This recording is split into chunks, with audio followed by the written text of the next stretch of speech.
Notre sujet est le racisme aux États-Unis. Depuis longtemps, il y a une tension au niveau racial dans ce pays, notamment à cause de son passé. Cependant, on dirait qu'il y a une accentuation de ce phénomène ces dernières années, dont l'une des causes est Trump. À travers notre court-métrage, nous voulons informer et sensibiliser nos camarades à ce fléau. Nous commencerons par une petite capsule historique et nous continuerons à parler du racisme d'aujourd'hui.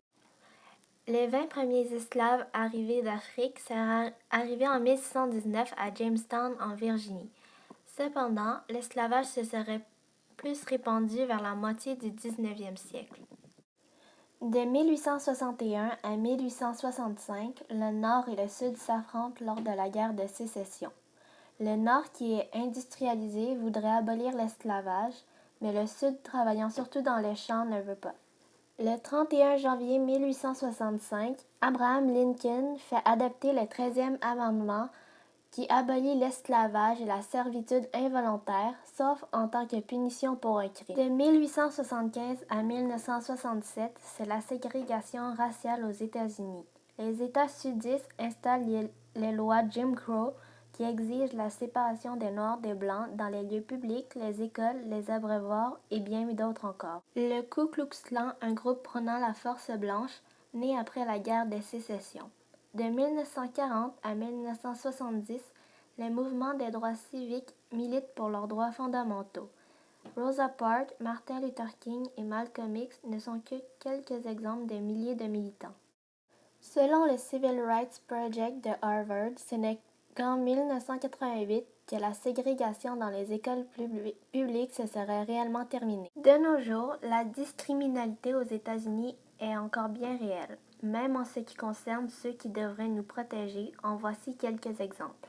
Michael Brown a 18 ans lorsqu'il est abattu en août 2014 à Ferguson, au Missouri, car il est soupçonné d'avoir volé une boîte de cigarillos, mais il n'était pas armé. Tamir Rice, 12 ans, est abattu en novembre 2014 à Cleveland, en Ohio. Il avait un pistolet en plastique au parc. 2 policiers sont allés sur les lieux.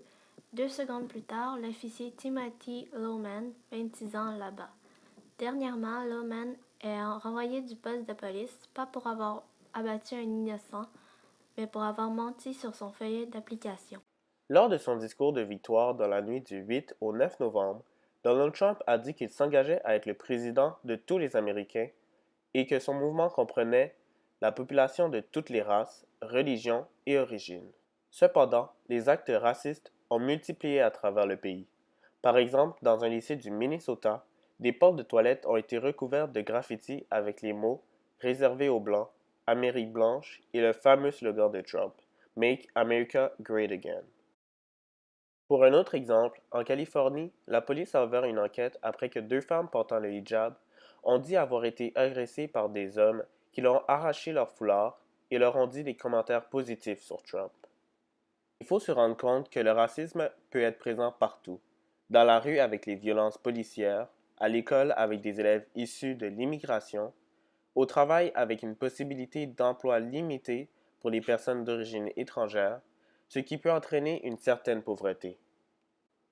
De plus, le droit au logement est un droit fondamental et pourtant de nombreuses discriminations racistes existent encore dans ce domaine, avec des propriétaires qui refusent de louer ou de vendre un logement. Il ne faut pas oublier que le racisme se retrouve aussi dans les identités religieuses, surtout contre les musulmans avec le terme islamiste qui est lié à la pratique religieuse et qui est maintenant devenu pour certains synonyme de terroriste.